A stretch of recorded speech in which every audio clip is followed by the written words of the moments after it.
Good afternoon po sa ating lahat. Tayo po muna ay manalangin. Panginoon, salamat po God sa hapon na ito. Salamat sa buhay ng bawat isa.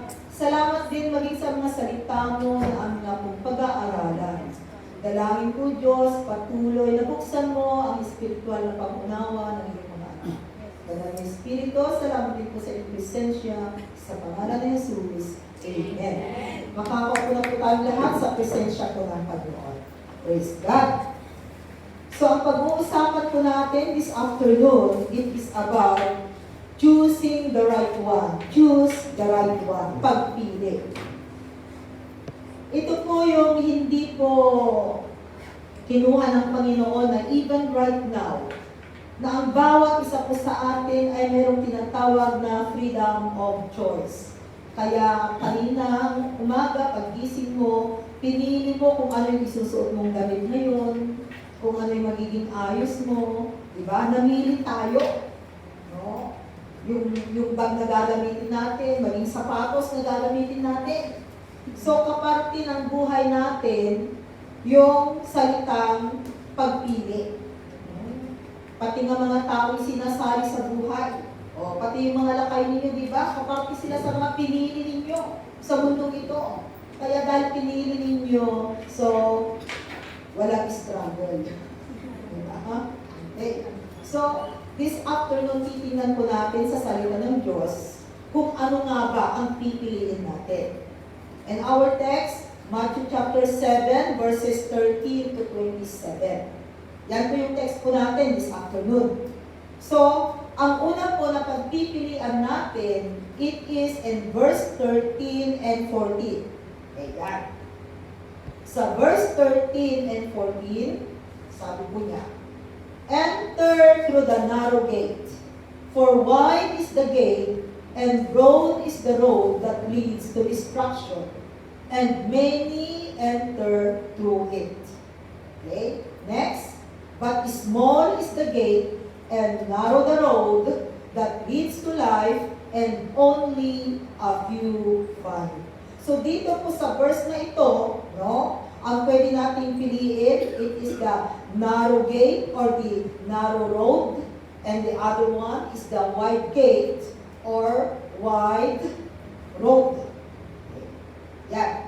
So, sa verses na ito, meron tayong dalawang bagay na pagpipilian. Ano ba ang pipiliin natin? Kasi sabi po dyan, na yung narrow gate, sabi dyan, it is for wide is the gate and broad is the road that leads to destruction and many enter through it. So sabi natin kanina, ang pagpipilian natin, dalawang gate. Wide gate and narrow gate. Or wide, ang bang tawag ang sabi dyan? Wide, broad and narrow road. Right? Okay. Broad road and narrow road. Pero ang gagawin natin, the narrow gate and the wide gate na lang. Mag-concentrate na lang tayo dito sa dalawang ito. Ano ba ang pipiliin natin? The narrow gate or the wide gate? At alam po natin na ang narrow gate, makitid na daanan. So kung makitid na daanan lamang at sinasabi doon pag tao one way, okay? One way lang po yung daanan. At kung ikaw na tao, ikaw lang yung pwedeng dumaan. Okay? Kaya kung ikaw lang yung pwedeng dadaan sa narrow gate na iyan, ibig sabihin, hindi mo madadala yung iyong mga bagahe. Hindi ka pwedeng magbitbit ng dalawang maleta. No. Yan. Kasi nga, ikaw lang yung pwedeng dumaan. At ito po yung gate na dinadaanan ng bawat isa sa atin. It should be a narrow gate. Kasi kung yung wide gate ay kahit na ilan yung dala-dala mo, no, pwede kang pumasok dahil maluwang siya. Pero sabi po rito sa ating binabasa, we rather choose the narrow gate.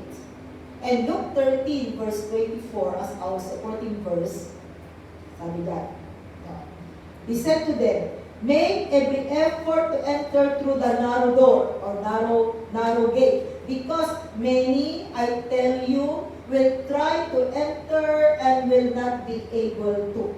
Marami ang gustong pumasok, pero sabi niya, napili lamang po, konti lamang po yung pwedeng pumasok. Will try to enter and will not be able to. Bakit? Kaya ang tao dapat mag-isip-isip.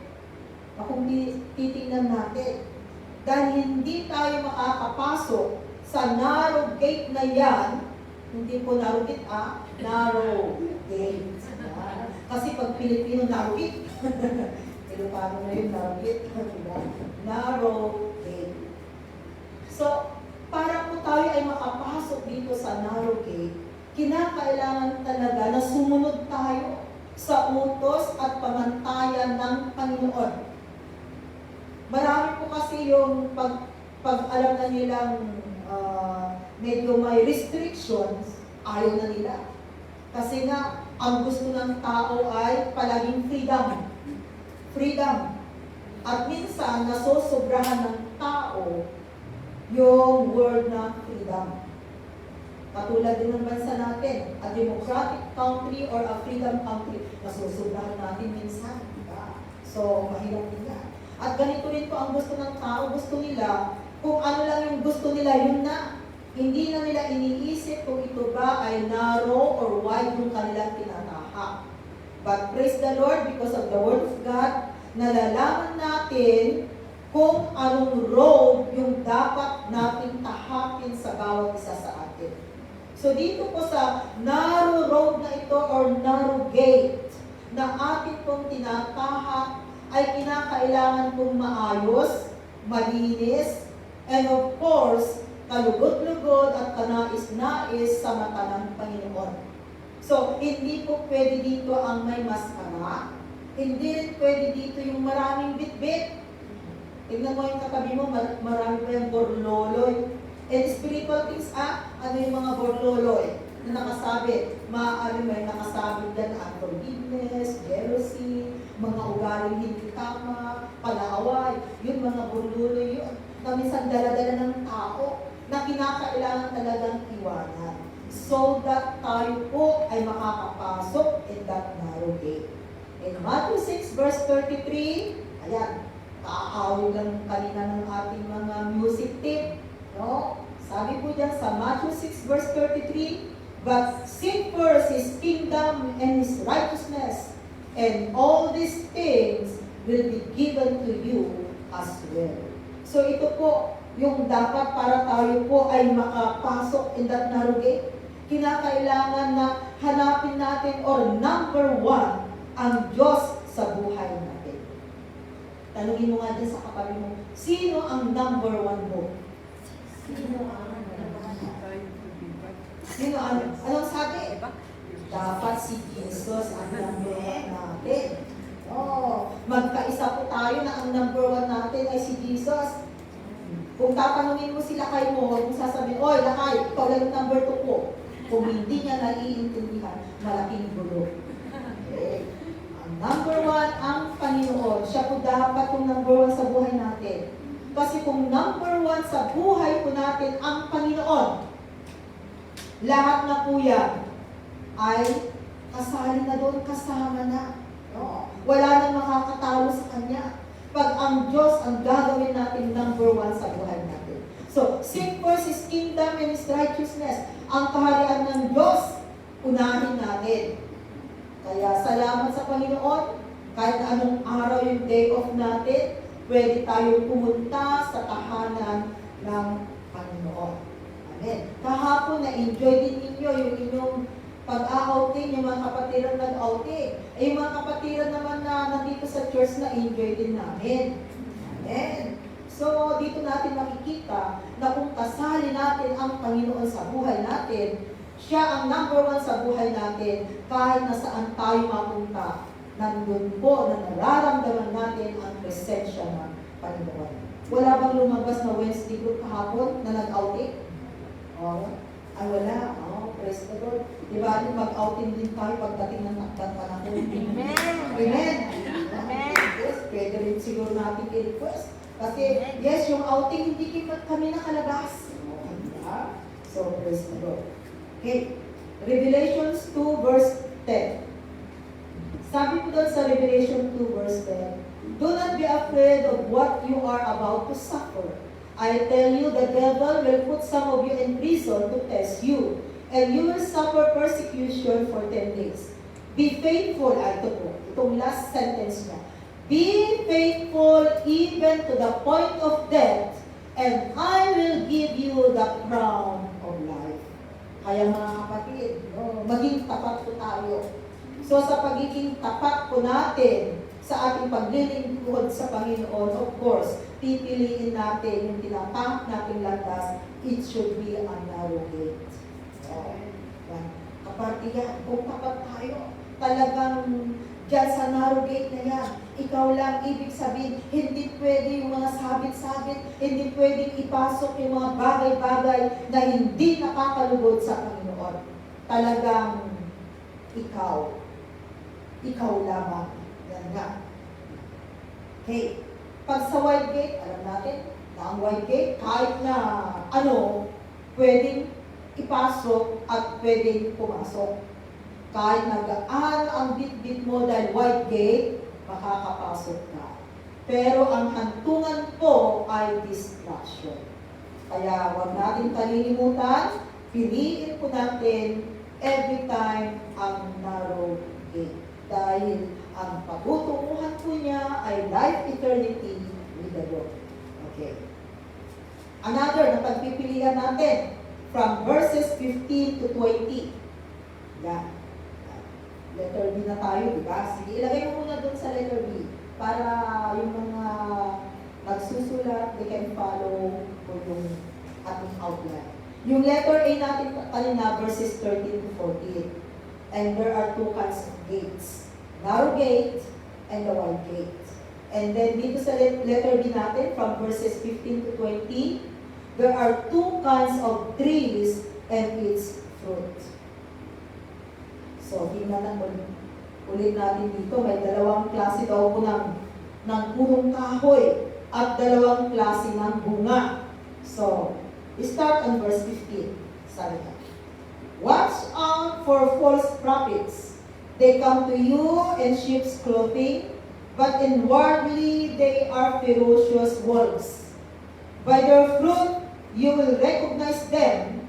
Do people pick grapes from thorn bushes or figs from thistles? Likewise, every good tree bears good fruit, but a bad tree bears bad fruit. Kaya kung good tree, kinakailangan din good fruit. Pag bad tree, ang bunga din po ay bad fruit. Verse 18. A good tree cannot bear bad fruit, and a bad tree cannot bear good fruit. Katulad ng literal, ang mangga ay hindi pwedeng mamunga ng bayabas. Ganon din ang bayabas, hindi pwedeng ang maging bunga ay apple. Ay, hindi po yung milagro, misteryoso na mangyayari pag ganon. Verse 19. Every tree that does not bear good fruit is cut down and thrown into the fire. Thus, by their fruit, you will recognize them. So, dito naman po sa verses 15 to 20, sabi nga natin, there are two kinds of trees and its fruit. So, ang pagpipilian po natin, bad tree, equivalent to bad fruit. Good tree, equivalent to good fruit. So, alam natin dapat yung pipiliin, of course. Sino ba naman ang pipili doon sa bad tree? Alam mo na ng bad, pipiliin mo pa. Pero minsan may mga taong unaware sila sa kanilang buhay. Alam na nga nilang masama, pero yun pala yung kanilang choice. No? Bad tree. Of course, pag bad tree yan, alam natin na hindi magiging maganda ang bunga niya. Kaya nga tingnan ko ninyo, even in literal.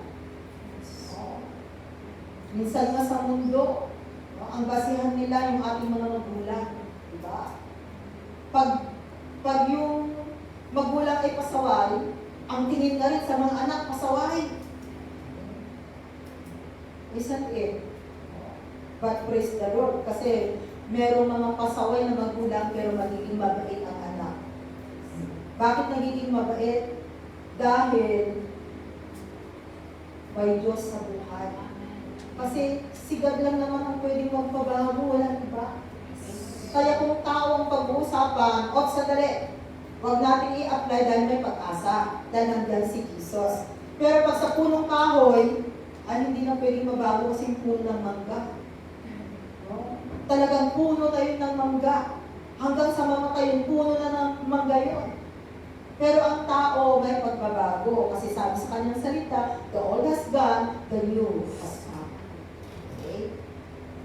And then dito po sa good tree and good fruit. Ano naman po yung mga good fruit? Kasi kung titingnan po natin sa salita ng Diyos, may mga fruits na makikita natin. Merong tinatawag na fruit of righteousness. Fruit of righteousness. That is in Philippians 1 verse 11. Sabi diyan sa Philippians 1 verse 11, filled with the fruit of righteousness that comes through Jesus Christ to the glory and praise of God. So, magkakaroon po tayo ng bunga ng pagiging matuwid. Saan galing? Galing sa ating Panginoong Jesus. Kaya kung tao ang pag-uusapan, sabi natin kanina, may pagbabago kung may Jesus sa kanyang buhay. Katulad nito, that the fruit of righteousness, it comes through Jesus Christ. Kaya pag walang Jesus sa buhay, talagang wala akong magagawa ang tao. Kaya kung iiwanan po natin si Jesus sa buhay natin, no, mapapariwara lamang po yung klase ng buhay meron tayo. Another, meron siyang tinatawag na fruit in keeping with repentance. Ako yung mga DTC, no? Hindi nila alam itong fruit and keeping with repentance. That is in Matthew chapter 3 verse 8. O, tingnan po ninyo ang Matthew chapter 3 verse 8. Sabi niya, produce fruit, o bunga, in keeping with repentance. At yan ay walang iba kundi ang kaluluwa. Kaya kung tayo po ay nag-a-usher ng kaluluwa sa kaharian ng Panginoon, that is our fruit. At ang mga bunga po natin ay kinakailangang alagaan. Huwag po tayong maging kontento na naakay na natin ang isang kapatiran na dala sa church, minsan lang, and then next, wala na. Minsan, may madala lang tayo, talagang ang saya-saya, di ba?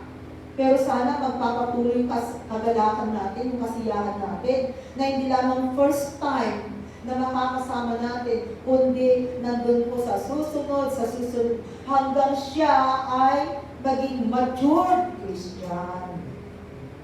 Kasi in literal, may mga bunga na bigla na lamang po nalalaglag.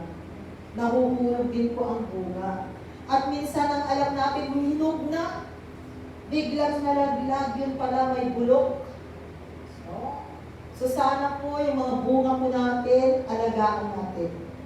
Maganda po merong mga bunga na kaluluwa.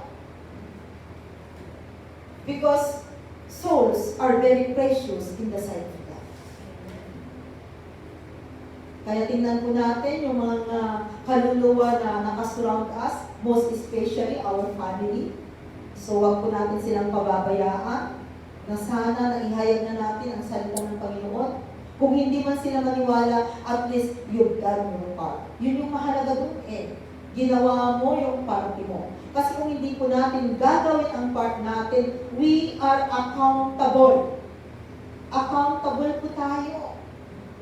Accountable tayo. Oh. Kanina lamang meron akong yung ka-textmate, dating nandito siya. So sabi ko sa kanya, kumusta ka na kapatid? And then, dahil kinumusta, sabi niya, Pastora, andito na po ako sa Hong Kong 1 year ago. Sabi ko, 1 year ago ka na sis? Sana magkita ulit tayo. Nung andito, bago mag-for good, very active. Pero along the way, ganun minsan, lalo na nga sinasabi ko sa inyo, mag-ingat po tayo, lalo na pag nasa 3 to 4 years na tayo sa ating pananilihan sa Panginoon. Most sa mga nakikita ko po, pag naka 3 to 4 years na ang isang believer, there's something po na napaglalaba, kinakailangan mo overcome nila. Kasi yung mga testing nila, dumarating, pag nalampasan na nila yung mga 3 years, 4 years, 5 years, 6, 7 books, pwede na yan. Pero yung mga 3 years, kasi minsan, pag alam na natin naka 1 year, ay okay na, meron pa rin po. Kasi tingnan ninyo, di ba yung mga bata, nagiging pasaway sila ang age of 4. Pag 4, 5 yung bata, 3, 4, 5, 6 hanggang 6 years old, isn't it? Kung ano-anong ginagawa ng bata, ang likot-likot, pasaway. No? So minsan, no, ganun din po. Kaya ang testing po na usually na dumarating na medyo great testing sa isang believer pag nandiyan na siya sa 3, 4, 5. Yun yung mga years na kinakailangan maging aware po tayo. Based sa mga nakikita ko kasi minsan parang hindi mo sukat akalain, very active. First year, second year, third year. Pero mamaya bigla na lamang asa na si sister. Kaya ingat po tayo kung tayo po ay nasa 3 to 4 years na sa ating paninilbihan hanggang 6 years po yan. Dapat malampasan natin. Kasi ang bata pag nag 7 years old na, grade 1 na siya, matured na.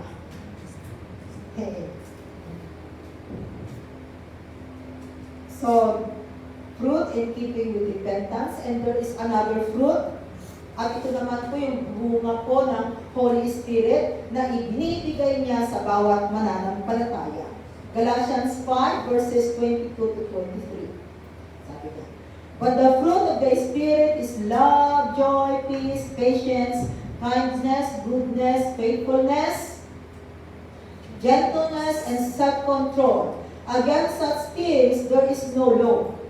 Ang fruit of the Holy Spirit, it is a sign that you are already a matured Christian. No? Mark po ito ng pagiging matured Christian po natin, yung fruit of the Holy Spirit.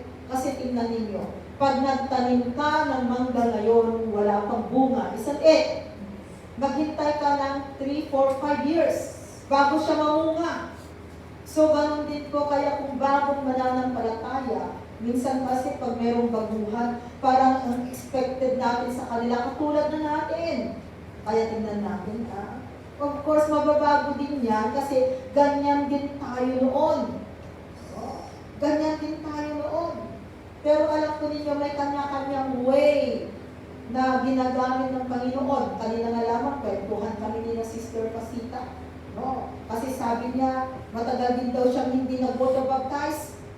Inaabot ng ilang taon, 3 years ba? Yung sabi mo kanina. And then alala ko yung kwento, ay oo ako, kasi narinig ko rin yung kwento mo noon. Habang nagkwentuhan kami kanina. Which is, kasi alam ni Lord. So naiiba rin ko yung kanyang testimony. No? Hindi ko lang alam kung alam na ng iba sa inyo, no? Yung testimony ni Mother Pasita, which is minsan nakaka-encourage because God knows it. Talagang nandyan siya every day of niya. Nung biglang nawalan ng leader. Siya yung pinakamatagal. Pero wala pa siyang commitment.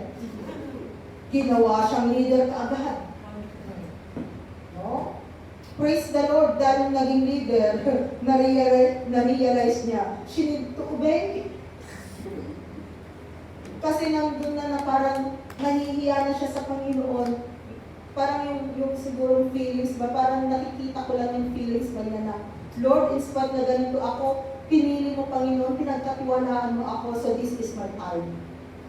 So that is the beginning. At mula nun siya naging leader ng Wednesday group. Oh, praise the Lord. No? Tingnan niyo, na-reach na niya ang senior. Ang senior na ngayon. So sabi ko, welcome to the club. Praise the Lord. So nakailang taon na siya. So praise the Lord. No? So sabi ko sa kanya, oh sige, for the sake of ministry, hanggang open pa ang employment, you do it for the sake of the ministry and for the Lord. Diba? Kasi kung kami lang, sa edad namin ito, lalo na nagpe-pension na kami, uuwi na lang kami kahit pa paano meron kaming tatanggapin. Isn't it? So it's a challenge also for you mga kapatid. Pag wala pa kayo mga inaasahan in the future, mag-invest na kayo para pagdating ng panahon, yan. Kaya anytime din sa amin, kahit pa paano may pambili na kami ng kape, di ba? Mother Pasita. Kasi meron din investment, hindi lamang yan, kundi sa Panginoon. Amen. So, ganun po mga kapatid. Kaya makikita po natin dito, the fruit of the Holy Spirit is for maturity.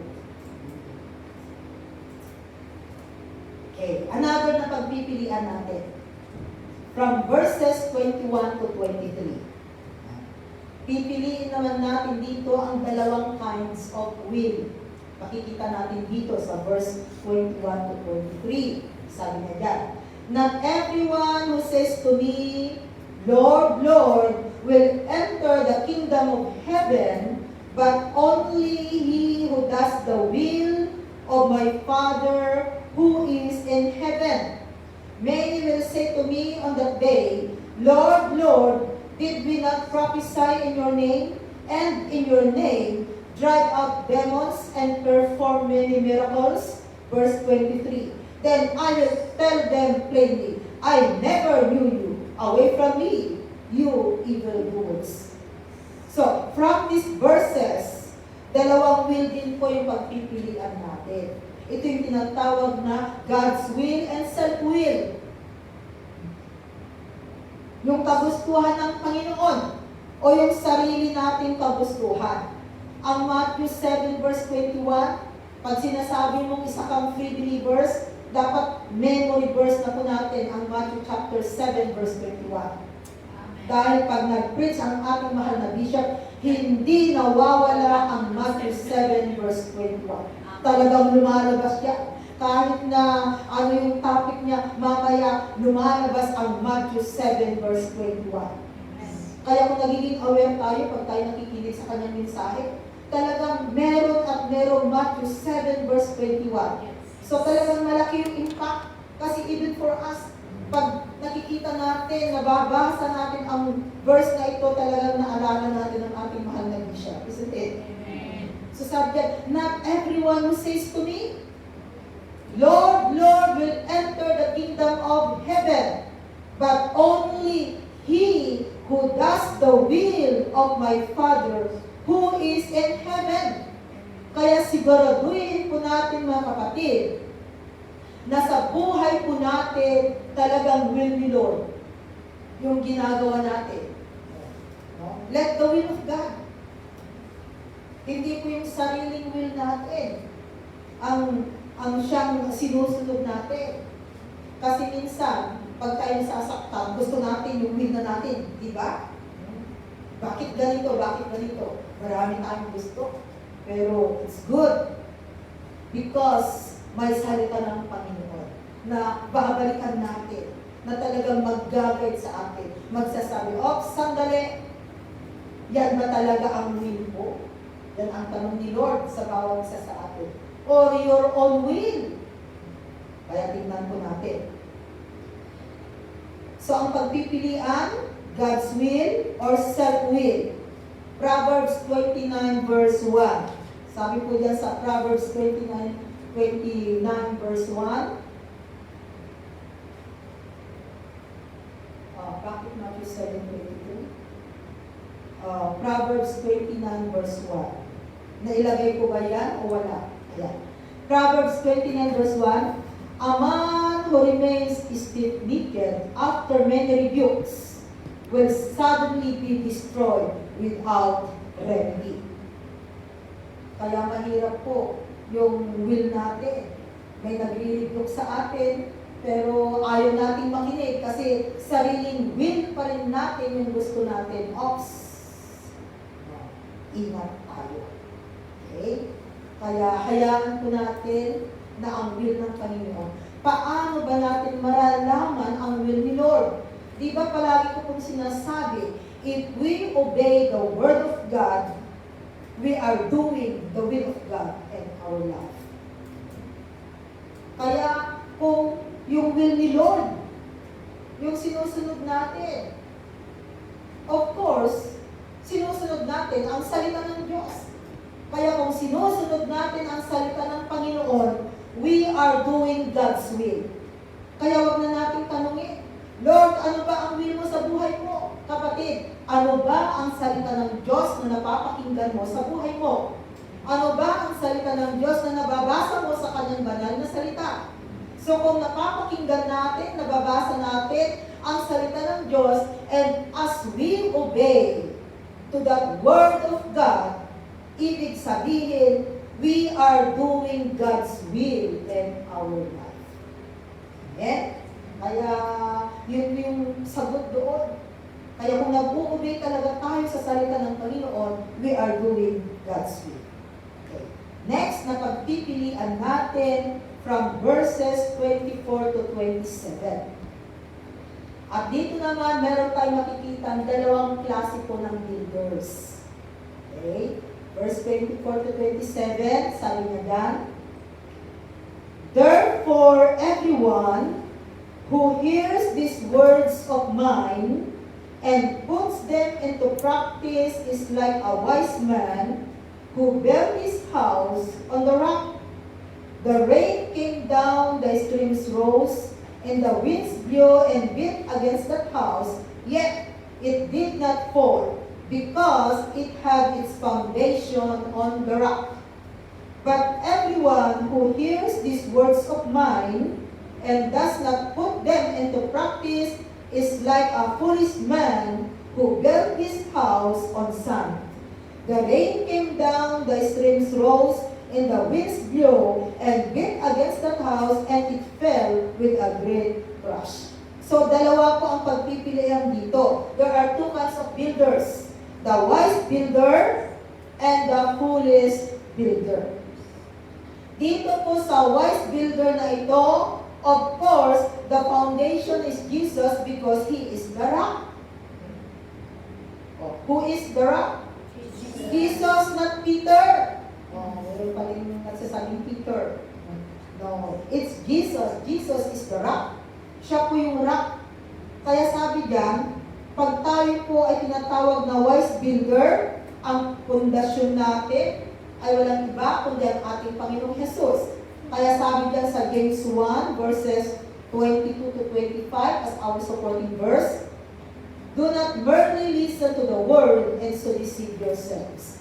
So, hindi lamang po tayo tagapakinig, do what it says, kundi higit sa lahat, tagagawa ng salita ng Panginoon. Verse 23, anyone who listens to the word, but does not do what it says, is like a man who looks at his face in a mirror. Yan, tulad ng isang tao na tiningnan lang yung sarili niya doon sa mirror. No, yun yung tulad.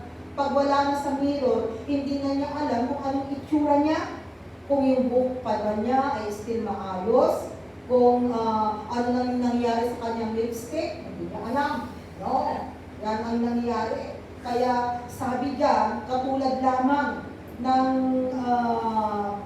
isang tao na nasa harapan ng salamin.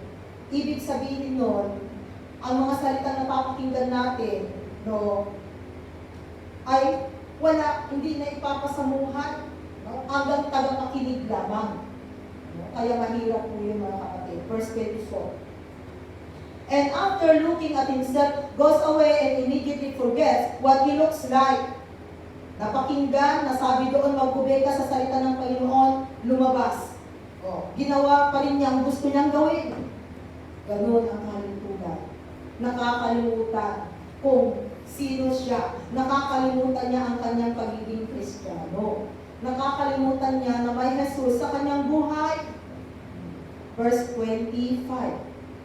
But the man who looks intently into the perfect law that gives freedom and continues to do this, not forgetting what he has heard, but doing it, he will be blessed in what he does. Kaya, ang tao gusto niya pagpapala. Pero kung titingnan natin ang salita ng Panginoon, talagang ang susi ng pagpapala sa lahat ng aspetos ng buhay natin ay ang pag-obey sa Panginoon. Kaya nga po hindi lamang po tayo tagapakinig, kundi kinakailangang mag-obey tayo para tunay na uulan, lumaragas ang pagpapala, yung ibibigay ng Panginoon sa buhay po ng bawat isa sa atin. Kaya mga kapatid, no, maging wise builder po tayo. Ang wise builder na ito talagang wise dahil meron siyang karunungan. Alam niya kung ano ang kanyang ginagawa sa kanyang buhay. Dahil ang kanyang salamin o ang kanyang mapa ay ang salita ng Panginoon. At ang driver ng buhay niya ay walang iba kundi ang Panginoong Jesus. Kaya, magiging maayos yung buhay niya kahit na dumating ang bagyo. No? May mga nangyayari, still pa rin na siya ay nasa presensya ng Panginoon dahil patuloy na siya po ay naglilingkod sa Panginoon. Kasi tingnan ninyo mga kapatid, pag merong bagyo ngayon, mas delikadong lalabas kayo. Isn't it? You are safe inside. No? Ganun din po. Kung tayo po ay na kay Kristo, siya na po yung driver ng buhay natin, hayaan natin. Kaya nga kung driver ng buhay, ibig sabihin, it's the will of God also. No? Na talagang hindi na tayo, kundi talagang hahayaan mo na ang Panginoon ang siyang kikilos sa buhay mo. So ipagkatiwala po natin sa Kanya lahat-lahat. Lahat po ng aspetos ng buhay natin. Remember, ang kaligtasan na ibinigay ni Lord sa bawat isa sa atin ay tinatawag na holistic. Holistic means complete. Complete salvation.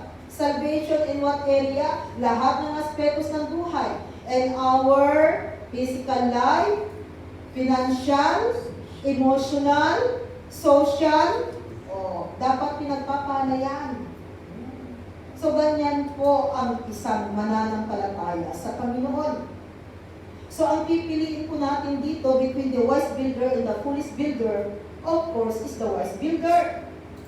At sabi din dyan sa ating binasa, ang wise builder na ito, dahil nagpatayo ng bahay na ang gamit niya ay rock, dumating man ang bagyo, ay talagang matibay pa rin.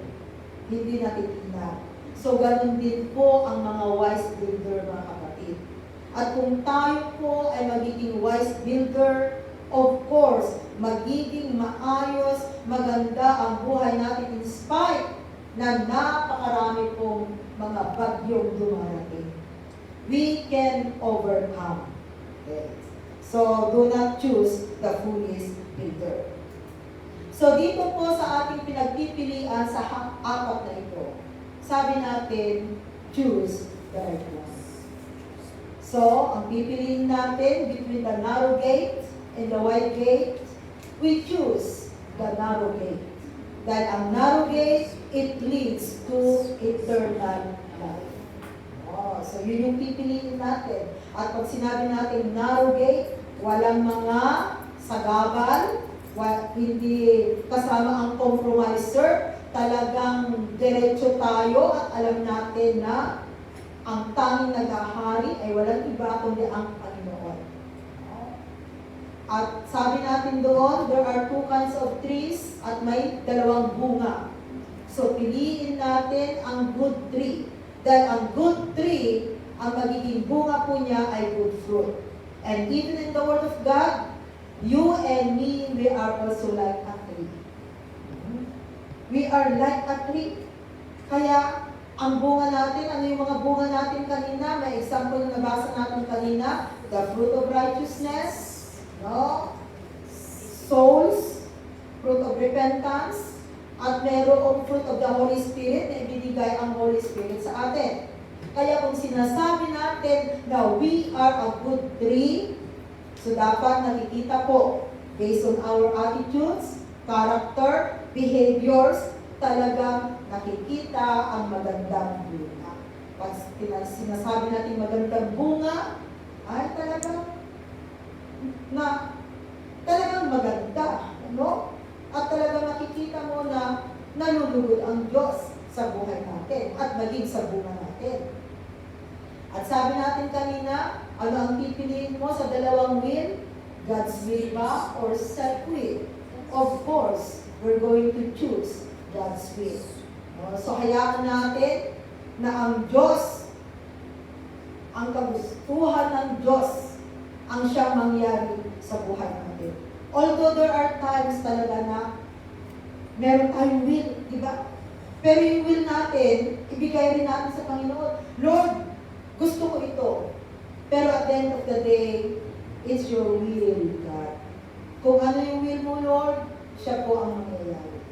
Pero kung yung will mo rin, and then at the same time, God's will, ay talagang doble ang kagalakan, di ba? Pero pag will mo lang at hindi will ni Lord, medyo opsan ka ni Lord. But anyway, at the end of the day, we rather choose God's will and our life. At sabi natin, ano ang pipiliin natin? The wise builder or the foolish builder? Piliin natin to become wise builders. Amen. Panginoon, salamat o God sa mga salita mo na amin nga po pinag-aralan sa hapon na ito. Nagtunay nga po, dumarating po kami sa puntos, Panginoon, ng pagpili sa buhay namin. Dahil binigyan mo po kami ng freedom of choice, Panginoon. Sa amin nga pong pagpili, O God, sa buhay namin, tulungan mo po kami, turuan mo po kami, Panginoon, kung ano po yung mga dapat po namin piliin sa buhay namin. Dahil alam namin, O Diyos, na kung ito ay pagkakatiwala namin sa iyo, O God, magiging perfect po ang aming pagpili. Kaya, Panginoon, salamat, Lord God, sa wisdom na patuloy na ibinibigay mo sa bawat isa, maging ang kapangyarihan ng banal na Espiritu na nasa aming buhay. Maraming salamat, O Diyos, at ibinabalik ko po sa iyong mataas na papuri sa pangalan ni Jesus. Balik ko po sa ating kanisa.